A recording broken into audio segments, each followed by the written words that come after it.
ഉത്തമഗീതം 1-ാം അധ്യായം. സോളമന്റെ ഉത്തമഗീതം. നിന്റെ അധരം എന്നെ ചുംബനം കൊണ്ട് പൊതിയട്ടെ. നിന്റെ പ്രേമം വീഞ്ഞിനേക്കാൾ മാധുര്യമുള്ളത്. നിന്റെ അഭിഷേകതൈലം സുരഭിലമാണ്. നിന്റെ നാമം പകർന്ന തൈലം പോലെയാണ്.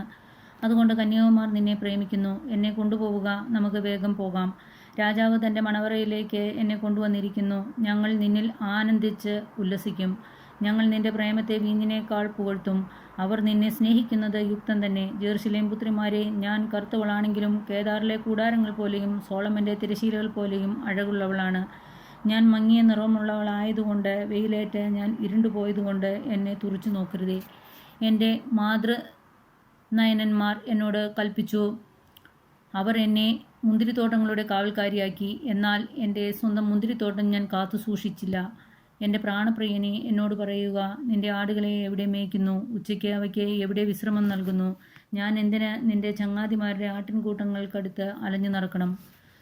സ്ത്രീകളിൽ അതിസുന്ദരിയായവളെ, നിനക്ക് അത് അറിഞ്ഞുകൂടെങ്കിൽ ആട്ടിൻപറ്റത്തിൻ്റെ കാൽച്ചുവടുകൾ പിന്തുടരുക. ഇടയന്മാരുടെ കൂടാരങ്ങൾക്കരികിൽ നിന്റെ ആട്ടിൻകൂട്ടികളെ മേയ്ക്കുക. എൻ്റെ പ്രേമധാമമേ, ഫറവോയുടെ രഥത്തിൽ കെട്ടിയ പെൺകുതിരയോട് നിന്നെ ഞാൻ ഉപമിക്കുന്നു. നിന്റെ കവിൾത്തടങ്ങൾ കുറുനിര കൊണ്ട് ശോഭിക്കുന്നു. നിന്റെ കഴുത്ത് രത്നമാലകൾ കൊണ്ടും വെള്ളി പതിപ്പിച്ച സ്വർണ്ണാഭരണങ്ങൾ കൊണ്ട് നിനക്ക് ഞങ്ങൾ ഉണ്ടാക്കിത്തരാം. രാജാവ് ശയ്യയിലായിരിക്കെ എൻ്റെ ജടാമാഞ്ചി തൂമണം തൂകി. എൻ്റെ പ്രാണപ്രിയൻ സ്തനാന്തരങ്ങളിൽ സൂക്ഷിക്കുന്ന നറും പശച്ചിമിഴു പോലെയാണ്. എൻ്റെ പ്രാണപ്രിയൻ എൻഗേദിലെ മുന്തിരിത്തോപ്പുകളിലെ മൈലാഞ്ചി പൂങ്കുല പോലെയാണ്. എൻ്റെ പ്രിയേ, ഹാ, നീ എത്ര സുന്ദരി! അതെ, നീ സുന്ദരി തന്നെ. നിന്റെ കണ്ണുകൾ ഇണപ്രാവുകളാണ്. എൻ്റെ പ്രിയനെ, നീ എത്ര സുന്ദരൻ! അതേ, സുന്ദരൻ തന്നെ. നമ്മുടെ ശയ്യാതലം ഹരിതമോഹനമാണ്. ദേവദാരു കൊണ്ട് ഉത്തരവും സരളവൃക്ഷം കൊണ്ട് പഴുക്കോലും തീർത്തതാണ് നമ്മുടെ ഭവനം. ഉത്തമഗീതം 2-ാം അധ്യായം. ഷാരോണിലെ പനിനീർപ്പൂവാണ് ഞാൻ, താഴ്വരകളിലെ ലില്ലിപ്പൂവ്. മുള്ളുകൾക്കിടയിലെ ലില്ലിപ്പൂ പോലെയാണ് കന്യകമാരുടെ ഇടയിൽ എൻ്റെ ഓമന. വനവൃക്ഷങ്ങൾക്കിടയിൽ ആപ്പിൾ മരം പോലെയാണ് യുവാക്കന്മാരുടെ മധ്യത്തിൽ എൻ്റെ പ്രാണപ്രിയൻ. അതിൻ്റെ തണലിൽ ഞാൻ ആനന്ദത്തോടെ ഇരുന്നു. അതിൻ്റെ ഫലം എൻ്റെ നാവിന് മാധുര്യപൂർണ്ണമാണ്. വിരുന്നുശാലയിലേക്ക് അവൻ എന്നെ കൂട്ടിക്കൊണ്ടുവന്നു. പ്രേമത്തിൻ്റെ പതാക എനിക്ക് മുകളിൽ പാറി. മുന്തിരിയട തന്ന് എനിക്ക് ശക്തി പകരണമേ. ആപ്പിൾപ്പഴം തന്ന് എനിക്ക് ഉന്മേഷം നൽകണമേ. ഞാൻ പ്രേമപരവശയായിരിക്കുന്നു. അവൻ്റെ ഇടതുകരം എനിക്ക് തലയണയായിരുന്നെങ്കിൽ, അവൻ്റെ വലതുകരം എന്നെ ആലിംഗനം ചെയ്തിരുന്നെങ്കിൽ. ജെറുസലേം പുത്രിമാരെ, പാടത്തെ ചെറുകലമാനുകളുടെയും പേടമാനുകളുടെയും പേരിൽ ഞാൻ നിങ്ങളോട് കെഞ്ചുന്നു. സമയമാവും മുമ്പ് നിങ്ങൾ പ്രേമത്തെ തട്ടി ഉണർത്തരുതേ, ഇളക്കി വിടരുതേ. അതാ എൻ്റെ പ്രിയൻ്റെ സ്വരം. അതാ മലമുകളിലൂടെ കുതിച്ചു ചാടിയും കുന്നുകളിൽ തുള്ളിച്ചാടിയും അവൻ വരുന്നു. എൻ്റെ പ്രിയൻ ചെറുമാനിനെ പോലെയോ കലമാൻകുട്ടിയെ പോലെയോ ആണ്. കിളിവാതിലിലൂടെ നോക്കിക്കൊണ്ട്, അഴികളിലൂടെ ഒളിഞ്ഞു നോക്കിക്കൊണ്ട് അതാ അവൻ ഭിത്തിക്ക് പിന്നിൽ നിൽക്കുന്നു. എൻ്റെ പ്രിയൻ എന്നോട് മന്ത്രിക്കുന്നു. എൻ്റെ ഓമനെ, എൻ്റെ സുന്ദരി, എഴുന്നേൽക്കുക, ഇറങ്ങി വരിക. ഇതാ ശിശിരം പോയി മറിഞ്ഞു, മഴ മാറിക്കഴിഞ്ഞു, ഭൂമിയിൽ പുഷ്പങ്ങൾ വിരിഞ്ഞു തുടങ്ങി. ഗാനാലാപനത്തിൻ്റെ സമയമായി. ഹരിപ്രാവുകൾ കുറുകുന്നത് നമ്മുടെ നാട്ടിൽ കേട്ടു തുടങ്ങി. അത്തിമരം കായ്ച്ചു തുടങ്ങി. മുന്തിരിവള്ളികൾ പൂത്തുലഞ്ഞ് സുഗന്ധം പരത്തുന്നു. എൻ്റെ ഓമനെ, എൻ്റെ സുന്ദരി, എഴുന്നേൽക്കുക, ഇറങ്ങി വരിക. എൻ്റെ മാടപ്പിറാവെ, പാറയിടുക്കുകളിലും ചെങ്കുത്തായ മലയോരത്തിലെ പൊത്തുകളിലും ജീവിക്കുന്ന നിന്റെ മുഖം ഞാനൊന്ന് കാണട്ടെ. ഞാൻ നിന്റെ സ്വരമെന്ന് കേൾക്കട്ടെ. നിന്റെ സ്വരം മധുരമാണ്, നിന്റെ മുഖം മനോഹരമാണ്. മുന്തിരിത്തോട്ടം നശിപ്പിക്കുന്ന കുറുക്കന്മാരെ, ആ ചെറുകുറുക്കന്മാരെ പിടികൂടുക. നമ്മുടെ മുന്തിരിത്തോപ്പ് പൂത്തുലയുന്നു. എൻ്റെ ആത്മനാഥൻ എൻ്റേതാണ്, ഞാൻ അവൻ്റേതും. അവൻ എൻ്റെ ആട്ടിൻപറ്റത്തെ ലില്ലികൾക്കിടയിൽ മേയ്ക്കുന്നു. വെയിലാറി നിഴലുകൾ നീളും മുമ്പേ എൻ്റെ പ്രിയനെ വരിക. ദുർഘട പർവ്വതങ്ങളിലെ ചെറുമാനിനെ പോലെയോ കലമാൻകുട്ടിയെ പോലെയോ ആയിരിക്കുക. ഉത്തമഗീതം 3-ാം അധ്യായം. എൻ്റെ പ്രാണപ്രിയനെ, രാത്രിയിൽ ഞാൻ കിടക്കയിൽ അന്വേഷിച്ചു. ഞാൻ അവനെ അന്വേഷിച്ചു, കണ്ടില്ല. ഞാൻ അവനെ വിളിച്ചു, ഉത്തരം കിട്ടിയില്ല. ഞാൻ എഴുന്നേറ്റ് നഗരത്തിൽ തേടി നടക്കും. തെരുവീഥികളിലും തുറസായ സ്ഥലങ്ങളിലും എൻ്റെ പ്രാണപ്രിയനെ ഞാൻ തിരക്കും. ഞാൻ അവനെ അന്വേഷിച്ചു, കണ്ടില്ല. നഗരത്തിൽ ചുറ്റി നടക്കുന്ന കാവൽക്കാർ എന്നെ കണ്ടുമുട്ടി. എൻ്റെ പ്രാണപ്രിയനെ നിങ്ങൾ കണ്ടുവോ? ഞാൻ തിരക്കി, ഞാൻ അവരെ കടന്നു പോയതേയുള്ളൂ. അതാ എൻ്റെ പ്രാണപ്രിയൻ. ഞാൻ അവനെ പിടിച്ചു. എൻ്റെ അമ്മയുടെ ഭവനത്തിലേക്ക്, എൻ്റെ ഉദരത്തിൽ വഹിച്ചവളുടെ മുറിയിലേക്ക് കൊണ്ടുവരാതെ അവനെ ഞാൻ വിട്ടില്ല. ജെറുസലേം പുത്രിമാരെ, പാടത്തെ ചെറുകലമാനുകളുടെയും പേടമാനുകളുടെയും പേരിൽ ഞാൻ കെഞ്ചുന്നു. സമയമാവുന്നതിന് മുമ്പേ നിങ്ങൾ പ്രേമത്തെ തട്ടി ഉണർത്തുകയോ ഇളക്കി വിടുകയോ ചെയ്യരുതേ. മീറയും കുന്തിരിക്കവും കൊണ്ട്, വ്യാപാരിയുടെ സകല സുഗന്ധ ചൂർണവും കൊണ്ട് പരിമളം പരത്തുന്ന സ്തംഭം പോലെ. മരുഭൂമിയിൽ നിന്ന് വരുന്നത് എന്താണ്? സോളമൻ്റെ പല്ലക്ക് തന്നെ. ഇസ്രായേലിൻ്റെ ശക്തന്മാരിൽ ശക്തന്മാരായ 60 പേർ അതിന് അകമ്പടി സേവിക്കുന്നു. എല്ലാവരും ഖഡ്ഗധാരികൾ, എല്ലാവരും യുദ്ധ നിപുണന്മാർ. രാത്രിയിൽ ആപത്ത് വരാതെ അവർ അരയിൽ വാൾ തൂക്കിയിട്ടിരിക്കുന്നു. സോളമൻ രാജാവ് ലെബനോനിലെ മരം കൊണ്ട് തനിക്കൊരു പല്ലക്ക് നിർമ്മിച്ചു. അവൻ അതിൻ്റെ തണ്ട് വെള്ളി കൊണ്ടും ചാരുനിടം സ്വർണം കൊണ്ടും ഇരിപ്പിടം ജെറുസലേം പുത്രിമാർ മനോഹരമായി നെയ്തെടുത്ത രക്താംബരം കൊണ്ടും പൊതിഞ്ഞു. സിയോൻ പുത്രിമാരെ, തൻ്റെ വിവാഹ ദിനത്തിൽ ഹൃദയത്തിൽ ആനന്ദം അലതല്ലിയ ദിനത്തിൽ മാതാവ് അണിയിച്ച കിരീടത്തോടുകൂടിയ സോളമൻ രാജാവിനെ വന്നു കാണുക. ഉത്തമഗീതം 4-ാം അധ്യായം. എൻ്റെ പ്രിയേ, നീ സുന്ദരിയാണ്, നീ അതീവ സുന്ദരി തന്നെ. മൂടുപടത്തിനുള്ളിൽ നിന്റെ കണ്ണുകൾ ഇണപ്രാവുകളെ പോലെയാണ്. ഗിലെയാദ് മലഞ്ചെരുവുകളിലേക്ക് ഇറങ്ങി വരുന്ന കോലാട്ടിൻ പറ്റത്തെ പോലെയാണ് നിന്റെ കേശഭാരം. രോമം കത്തിരിച്ച് കുളി കഴിഞ്ഞു വരുന്ന ആട്ടിൻകൂട്ടം പോലെ വെണ്മയുള്ളതാണ് നിന്റെ ദന്തനിര. അത് ഒന്നൊഴിയാതെ നിരയൊത്തിരിക്കുന്നു. നിന്റെ അധരം ചെന്നൂര് പോലെയാണ്, നിന്റെ മൊഴികൾ മധു ഊറുന്നതാണ്. മൂടുപടത്തിനുള്ളിൽ നിന്റെ കവിൾത്തരങ്ങൾ മാതളപ്പഴപ്പകുതികൾ പോലെയാണ്. നിന്റെ കഴുത്ത് ആയുധശാലയിലായി നിർമ്മിച്ച ദാവീദിൻ്റെ ഗോപുരം പോലെയാണ്. വീരന്മാരുടെ പരിചകൾ തൂക്കിയിട്ടിരിക്കുന്നത് പോലെ നിന്റെ കണ്ടാഭരണം ശോഭിക്കുന്നു. നിന്റെ സ്തനങ്ങൾ ലില്ലികൾക്കിടയിൽ മേയുന്ന ഇരട്ട മാൻകുട്ടികളെ പോലെയാണ്. വെയിലാറി നിഴൽ മായുമ്പോൾ മീറാമലയും കുന്തിരിക്കക്കുന്നിലും ഞാൻ ഓടിച്ചെല്ലും. എൻ്റെ ഓമനി, നീ സർവാംഗ സുന്ദരിയാണ്, നീ എത്ര അവികലയാണ്. എൻ്റെ മണവാട്ടി, ലെബനോനിൽ നിന്ന് എൻ്റെ കൂടെ വരിക. അതെ, ലെബനോനിൽ നിന്ന് എൻ്റെ കൂടെ പോരുക. അമാന കൊടുമുടിയിൽ നിന്ന് ഇറങ്ങിപ്പോരുക. സെനീറിൻ്റെയും ഹെർമോൻ്റെയും കൊടുമുടികളിൽ നിന്ന്, സിംഹങ്ങളുടെ ഗുഹകളിൽ നിന്ന്, പുള്ളിപ്പുലികൾ വിഹരിക്കുന്ന മലകളിൽ നിന്ന് ഇറങ്ങി വരിക. എൻ്റെ സോദരി, എൻ്റെ മണവാട്ടി, നീ എൻ്റെ ഹൃദയം കവർന്നിരിക്കുന്നു. നിന്റെ ഒറ്റ കടാക്ഷം കൊണ്ട്, നിന്റെ കണ്ടാഭരണത്തിലെ ഒറ്റ രത്നം കൊണ്ട് എൻ്റെ ഹൃദയം കവർന്നെടുത്തിരിക്കുന്നു. എൻ്റെ സോദരി, എൻ്റെ മണവാട്ടി, നിന്റെ പ്രേമം എത്ര മാധുര്യമുള്ളത്! നിന്റെ പ്രേമം വീഞ്ഞിനേക്കാൾ എത്ര ശ്രേഷ്ഠം! നിന്റെ തൈലം ഏത് സുഗന്ധദ്രവ്യത്തെക്കാളും സുലഭമാണ്. എൻ്റെ മണവാട്ടി, നിന്റെ അധരം അമൃതം പൊഴിക്കുന്നു. തേനും പാലും നിന്റെ നാവിൽ ഊറുന്നു. നിന്റെ വസ്ത്രങ്ങളുടെ തൂമണം ലെബനോനിലെ സുഗന്ധദ്രവ്യം പോലെയാണ്. അടച്ചുപൂട്ടിയ ഉദ്യാനമാണ് എൻ്റെ സോദരി. എൻ്റെ മണവാട്ടി അടച്ച ഉദ്യാനമാണ്, മുദ്രവെച്ച നീരുറവ. മാതളത്തോട്ടം നിന്നിൽ വളരുന്നു, അത് വിശിഷ്ടഫലം പുറപ്പെടുവിക്കുന്നു. മൈലാഞ്ചിയും ജടാമാഞ്ചിയും നിന്നിലുണ്ട്. ജടാമാഞ്ചിയും കുങ്കുമവും വയമ്പും ഇലവങ്ങവും സകലവിധ കുന്തിരുക്ക വൃക്ഷങ്ങളും മീറായും കറ്റാർവാഴയും എല്ലാവിധ മികച്ച സുഗന്ധദ്രവ്യങ്ങളും അവിടെയുണ്ട്. ഉദ്യാനത്തിലെ ഉറവയാണ് നീ, ജീവജലത്തിൻ്റെ കിണർ, ലെബനോനിൽ നിന്ന് ഒഴുകുന്ന അരുവി. വടക്കൻ കാറ്റെ ഉണരുക, തെക്കൻ കാറ്റെ വരിക, എൻ്റെ ഉദ്യാനത്തിൽ വീശുക. അതിൻ്റെ പരിമളം വിദൂരത്തു പരക്കട്ടെ. എൻ്റെ പ്രാണപ്രിയൻ അവൻ്റെ ഉദ്യാനത്തിൽ വരട്ടെ, അതിൻ്റെ വിശിഷ്ടഫലങ്ങൾ ആസ്വദിക്കട്ടെ. ഉത്തമഗീതം 5-ാം അധ്യായം.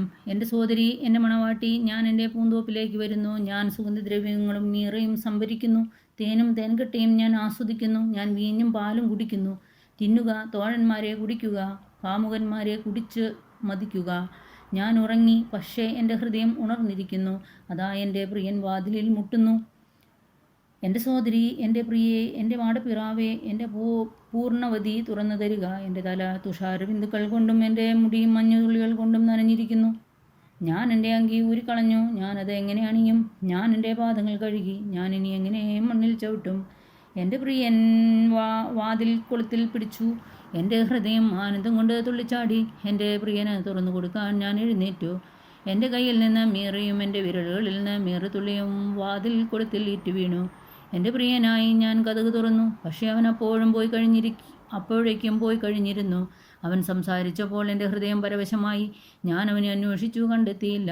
ഞാൻ അവനെ വിളിച്ചു, അവൻ വിളി കേട്ടില്ല. കാവൽക്കാർ നഗരത്തിലൂടെ ചുറ്റിക്കറങ്ങുമ്പോൾ എന്നെ കണ്ടു. അവരെന്നെ തല്ലി, അവരെന്നെ മുറിവേൽപ്പിച്ചു, അവരെൻ്റെ അങ്കി കവർന്നെടുത്തു. മധുരകളുടെ ആ കാവൽക്കാർ തന്നെ ജെറുസലേം പുത്രിമാരെ ഞാൻ കെഞ്ചുന്നു. എൻ്റെ പ്രിയനെ കണ്ടാൽ ഞാൻ പ്രേമാതുരയാണെന്ന് അവനെ അറിയിക്കണമേ. മാനിനിമാരിൽ അതിസുന്ദരി, ഇതര കാമുകന്മാരെക്കാൾ നിന്റെ കാമുകന് എന്ത് മേന്മയാണുള്ളത്? ഞങ്ങളോടിങ്ങനെ കെഞ്ചാൻ മാത്രം നിന്റെ കാമുകന് മറ്റു കാമുകന്മാരെക്കാൾ എന്ത് മേന്മ? എൻ്റെ പ്രിയൻ അരുണിനെ പോലെ തേജസ്സുറ്റവൻ, 10,000-ങ്ങളിൽ അതിശ്രേഷ്ഠൻ. അവൻ്റെ ശിരസ് തനി തങ്കമാണ്. കാക്കു കറുപ്പുള്ള അവൻ്റെ അളകാവലെ തിരമാലയ്ക്ക് തുല്യം. അവൻ്റെ കണ്ണുകൾ അരുവിക്കരയിലെ പ്രാവുകളെ പോലെയാണ്. പാലിൽ കുളിച്ച് തൂവല്ലൊതുക്കിയ അരിപ്രാവുകളെ പോലെ തന്നെ. അവൻ്റെ കവിളുകൾ സുഗന്ധദ്രവ്യങ്ങളുടെ തടങ്ങൾ പോലെയാണ്. അവിടെ നിന്ന് പരിമളം പൊഴിക്കുന്നു. അവൻ്റെ അതിരം ലില്ലിപ്പൂക്കളാണ്. അവിടെ നിന്ന് നറുംപശദ്രവം വീറ്റു വീഴുന്നു. അവൻ്റെ ഭുജങ്ങൾ രക്തം പതിച്ച സുവർണദണ്ഡുകൾ. അവൻ്റെ ശരീരം ഇന്ദ്രനീലം പതിച്ച ദന്തനിർമ്മിതയാണ്. അവൻ്റെ കാലുകൾ സുവർണതലത്തിൽ ഉറപ്പിച്ച വെണ്ണക്കൽ സ്തംഭങ്ങൾ. അവൻ്റെ ആകാരം ലെബനോനിലെ വിശിഷ്ടമായ ദേവദാരു പോലെ. അവൻ്റെ മൊഴികൾ അതിമധുരമാണ്. എല്ലാം കൊണ്ട് അഭികാമ്യനാണ് അവൻ. ജെറുസലേം പുത്രിമാരെ, ഇതാണ് എൻ്റെ പ്രിയൻ, ഇതാണ് എൻ്റെ തോഴൻ. ഉത്തമഗീതം 6-ാം അധ്യായം. അങ്കനമാരിൽ അഴകാർന്നവളെ, നിന്റെ പ്രിയൻ എങ്ങുപോയി? എങ്ങോട്ടാണ് നിന്റെ പ്രിയൻ പിരിഞ്ഞു പോയത്? പറയൂ, നിന്നോടൊപ്പം ഞങ്ങളും അവനെ തേടി വരാം. എൻ്റെ പ്രാണൻ പ്രിയൻ തൻ്റെ ഉദ്യാനത്തിലേക്ക് സുഗന്ധദ്രവ്യങ്ങളുടെ തടങ്ങളിലേക്ക് ഇറങ്ങിപ്പോയി. തൻ്റെ ആട്ടിൻപറ്റത്തെ മേയ്ക്കാനും ലില്ലിപ്പൂക്കൾ ശേഖരിക്കാനും തന്നെ. ഞാൻ എൻ്റെ പ്രിയൻ്റേതാണ്, എൻ്റെ പ്രിയൻ എൻ്റേതും. അവൻ ആട്ടിൻപറ്റത്തെ ലില്ലികൾക്കിടയിൽ മേയ്ക്കുന്നു. എൻ്റെ പ്രിയേ, നീ തിർസാ നഗരം പോലെ മനോഹരിയാണ്, ജെറുസലേം പോലെ സുന്ദരിയും. കൊടിക്കൂറകൾ എന്തേ വരുന്ന സൈന്യം പോലെ നീ ഭയതയുമാണ്. നീ എന്നിൽ നിന്ന് നോട്ടം പിൻവലിക്കുക, അത് എന്നെ വിവശനാക്കുന്നു. നിന്റെ തലമുടിക്കിലെ ആത്മലഞ്ചെരുവുകളിലേക്ക് ഇറങ്ങി വരുന്ന കോലാട്ടിൻ പറ്റം പോലെയാണ്. കുളി കഴിഞ്ഞു വരുന്ന ചെമ്മരിയാടുകളെ പോലെ ഒന്നൊഴിയാതെ നിരയൊത്താണ് നിന്റെ പല്ലുകൾ. മൂടുപടത്തിൽ മറഞ്ഞ നിന്റെ കവിൾത്തടങ്ങൾ മാതളപ്പഴ പകുതി പോലെയാണ്. 60 രാജ്ഞിമാരും 80 ഉപനാരിമാരും എണ്ണമറ്റ കന്യകമാരുണ്ട്. എന്നാൽ എൻ്റെ മാടപ്രാവ്, എൻ്റെ പൂർണ്ണവതി, ഒരുവൾ മാത്രം. അമ്മയ്ക്ക് അവൾ ഓമനയാണ്, ഉദരത്തിൽ വഹിച്ചവൾക്ക് അവൾ അവികലയാണ്. കന്യകമാർ അവളെ കണ്ട ഭാഗ്യവതി എന്ന് വിളിച്ചു. രാജ്ഞിമാരും ഉപനാരിമാരും അങ്ങനെ തന്നെ അവളെ പുകഴ്ത്തി. ഉഷസ് പോലെ ശോഭിക്കുന്നവളും, ചന്ദ്രനെ പോലെ കാന്തിമതിയും, സൂര്യനെ പോലെ തേജസ്വിനിയും, കൊടിക്കൂറകൾ ഏന്തുന്ന സൈന്യത്തെ പോലെ ഭയതയുമായ ഇവൾ ആരാണ്? ഞാൻ ബദാം തോട്ടത്തിലേക്ക് ഇറങ്ങിച്ചെന്നു താഴ്വരയിലെ പൂങ്കുലകൾ കാണാൻ, മുന്തിരിവള്ളിൽ മുട്ടിട്ടോ എന്നറിയാൻ, മാതളമരങ്ങൾ പൂവിട്ടോ എന്ന് നോക്കാൻ. ഞാൻ അറിയാതെ തന്നെ എൻ്റെ ഭാവന എന്ന രഥത്തിൽ എൻ്റെ നാഥൻ്റെ അരികിൽ ഇരുത്തി. ശൂലോം കന്യകയെ, മടങ്ങി വരൂ, മടങ്ങി വരൂ, ഞങ്ങൾ നിന്നെ ഒന്ന് കണ്ടുകൊള്ളട്ടെ. 2 സംഘങ്ങളുടെ മധ്യത്തിൽ നൃത്തം ചെയ്യുന്ന ശൂലോം കന്യകയെ നിങ്ങൾ എന്തിനെ തുറച്ചു നോക്കുന്നു? ഉത്തമഗീതം 7-ാം അധ്യായം. രാജകുമാരി, പാതുകമണിഞ്ഞ നിന്റെ പാദങ്ങൾ എത്ര മനോഹരം! സമർത്ഥനായ ശില്പി തീർത്ത കോമളനായ രത്നഭൂഷണം പോലെയാണ് നിന്റെ നിതംബം. സുരഭിലമായ വീഞ്ഞ ഒഴിയാതെ വൃത്തമൊത്ത പാനപാത്രമാണ് നിന്റെ നാഭി. ലില്ലിപ്പൂക്കൾ അതിരിട്ട ഗോതമ്പ് കൂനയാണ് നിന്റെ ഉദരം. ഇരട്ട പിറന്ന മാൻകുട്ടികളെ പോലെയാണ് നിന്റെ സ്തനങ്ങൾ. ദന്തനിർമ്മിതമായ ഗോപുരം പോലെയാണ് നിന്റെ കഴുത്ത്. ഹെഷ്ബോണിലെ ബത്റബീം കവാടത്തിനരികിലുള്ള കുളങ്ങൾ പോലെയാണ് നിന്റെ നയനങ്ങൾ. ദമാസ്കസിലേക്ക് നോക്കി നിൽക്കുന്ന ലെബനോൻ ഗോപുരം പോലെയാണ് നിന്റെ നാസിക. കാർമൽ മര പോലെ നിന്റെ ശിരസ് ഉയർന്നു നിൽക്കുന്നു. നിന്റെ ഒഴുകുന്ന അളകാവലി രക്താംബരം പോലെയാണ്. നിന്റെ അളകങ്ങൾ രാജാവിനെ തടവിലാക്കാൻ പോന്നവയാണ്. പ്രിയേ, ആനന്ദദായിനി, നീ എത്ര സുന്ദരിയാണ്, എത്ര ഹൃദയഹാരിണിയാണ്. ഈന്തപ്പന പോലെ പ്രൗഢിയുറ്റവളാണ് നീ. നിന്റെ സ്തനങ്ങൾ അതിൻ്റെ കുലകൾ പോലെയാണ്. ഞാൻ ഈന്തപ്പനയിൽ കയറും, അതിൻ്റെ കൈകൾ പിടിക്കും. നിന്റെ സ്തനങ്ങൾ മുന്തിരിക്കുലകൾ പോലെയും നിന്റെ ശ്വാസം ആപ്പിളിൻ്റേതുപോലെ സുഗന്ധമുള്ളതുമായിരിക്കട്ടെ. അതിരങ്ങളിലൂടെയും ദന്തങ്ങളിലൂടെയും മൃദുവായി ഒഴുകിയിറങ്ങുന്ന ഉത്തമയായ വീഞ്ഞു പോലെ ആയിരിക്കട്ടെ നിന്റെ ചുംബനങ്ങൾ. ഞാൻ എൻ്റെ പ്രിയൻ്റേതാണ്, അവൻ എന്നെയാണ് കാക്ഷിക്കുന്നത്. എൻ്റെ പ്രിയനെ, വരൂ, നമുക്ക് വയലിലേക്ക് പോകാം, ഗ്രാമത്തിൽ ഉറങ്ങാം. രാവിലെ നമുക്ക് മുന്തിരിത്തോട്ടത്തിലേക്ക് പോകാം. മുന്തിരി മുട്ടിട്ടോ എന്ന് നോക്കാം, മുന്തിരിപ്പൂക്കൾ വിടർന്നോ എന്ന് നോക്കാം, മാതളനാരകം പൂവിട്ടോ എന്ന് അന്വേഷിക്കാം. അവിടെ വെച്ച് നിനക്ക് ഞാൻ എൻ്റെ പ്രേമം പകരാം. ദൂതായി പഴം സുഗന്ധം വീശുന്നു. നമ്മുടെ വാതിൽക്കൽ എല്ലാ വിശിഷ്ടഫലങ്ങളുമുണ്ട്. പ്രിയനെ, പഴുത്തതും ഉണങ്ങിയതുമെല്ലാം നിനക്കായി ഒരുക്കിയിരിക്കുന്നു. ഉത്തമഗീതം 8-ാം അധ്യായം. നീ സഹോദരനായിരുന്നെങ്കിൽ, എൻ്റെ അമ്മയുടെ മുലപ്പാൽ കുടിച്ചു വളർന്നവനെങ്കിൽ, പുറത്തു വെച്ചും എനിക്ക് നിന്നെ ചുംബിക്കാമായിരുന്നു. ആരും എന്നെ നിന്ദിക്കുകയില്ല. ഞാൻ നിന്നെ എൻ്റെ അമ്മയുടെ ഭവനത്തിലേക്ക്, എൻ്റെ ഉദരത്തിൽ വഹിച്ചുകളുടെ അറയിലേക്ക് കൂട്ടിക്കൊണ്ടുപോകുമായിരുന്നു. സുരഭിലമായ വീഞ്ഞും എൻ്റെ മാതള നാരങ്ങയുടെ രസവും ഞാൻ നിനക്ക് നൽകുമായിരുന്നു. അവൻ്റെ ഇടതുകരം എൻ്റെ തലയണ ആയിരുന്നെങ്കിൽ, വലതുകരം എന്നെ ആലിംഗനം ചെയ്തിരുന്നെങ്കിൽ. ജെറുസലേം പുത്രിമാരെ, ഞാൻ കെഞ്ചുന്നു, സമയമാവും മുമ്പേ നിങ്ങൾ പ്രേമത്തെ തട്ടി ഉണർത്തരുതേ, ഇളക്കി വിടരുതേ. ആത്മനാഥനെ ചാരി വിജനപ്രദേശത്ത് നിന്ന് വരുന്ന ഇവൾ ആരാണ്?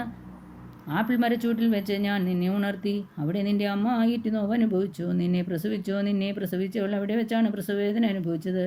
നിന്റെ ഹൃദയത്തിൽ മുദ്രയായും നിന്റെ കരത്തിൽ അടയാളമായും എന്നെ പതിക്കുക. പ്രേമ മരണത്തെ പോലെ ശക്തമാണ്, അസൂയ ശവക്കുഴി പോലെ ക്രൂരവുമാണ്. അതിൻ്റെ ജ്വാലകൾ തീജ്വാലകളാണ്. അതിശക്തമായ തീജ്വാല, ജലസഞ്ചയങ്ങൾക്ക് പ്രേമാഗ്നിയെ കെടുത്താനാവില്ല. പ്രവാഹങ്ങൾക്ക് അതിനെ ആഴ്ത്താൻ കഴിയുമില്ല. പ്രേമം വിലയ്ക്ക് വാങ്ങാൻ സർവ്വസമ്പത്ത് കൊടുത്താലും അത് അപഹാസ്യമാവുകയേ ഉള്ളൂ. നമുക്കൊരു കുഞ്ഞു സഹോദരിയുണ്ട്. അവളുടെ സ്തനങ്ങൾ വളർന്നിട്ടില്ല. നമ്മുടെ സഹോദരിക്ക് വേണ്ടി വിവാഹോലോചന വരുമ്പോൾ നമ്മൾ എന്തു ചെയ്യും? അവളൊരു മതിലായിരുന്നെങ്കിൽ ഒരു വെള്ളിഗോപുരം പണിയാമായിരുന്നു. അവളൊരു കവാടമായിരുന്നെങ്കിൽ നമുക്ക് ദേവദാരു പലക കൊണ്ട് കതകുണ്ടാക്കാമായിരുന്നു. ഞാനൊരു മതിലാണ്, സ്തനങ്ങളാണ് ഗോപുരങ്ങൾ. അപ്പോൾ അവൻ്റെ ദൃഷ്ടിയിൽ ഞാൻ സമാധാനം കണ്ടെത്തി. സോളമന് ബാൽഹമോണിൽ ഒരു മുന്തിരിത്തോട്ടം ഉണ്ടായിരുന്നു. അവൻ മുന്തിരിത്തോട്ടം പാട്ടത്തിന് കൊടുത്തു. ഓരോരുത്തരും 1000 വെള്ളി നാണയങ്ങൾ പാട്ടം കൊടുക്കേണ്ടിയിരുന്നു. എൻ്റെ മുന്തിരിത്തോട്ടമാകട്ടെ എൻ്റേത് മാത്രമാണ്. സോളമൻ, നിനക്ക് 1000 ഉണ്ടായിക്കൊള്ളട്ടെ, കൃഷിക്കാർക്ക് 200 ഉണ്ടായിക്കൊള്ളട്ടെ. ഉദ്യാനത്തിൽ വസിക്കുന്നവളെ, എൻ്റെ തോഴിമാർ നിൻ്റെ സ്വരം ശ്രദ്ധിച്ചു കേൾക്കുന്നു, ഞാനും അത് കേൾക്കട്ടെ. എൻ്റെ പ്രിയനെ, വേഗം വരിക. സുഗന്ധദ്രവ്യങ്ങളുടെ മലകളിൽ കലമാൻകുട്ടിയെ പോലെയോ ചെറുമാൻ പേടയെ പോലെയോ വേഗം വരിക. പിതാവിനും പുത്രനും പരിശുദ്ധാത്മാവിനും സ്തുതി.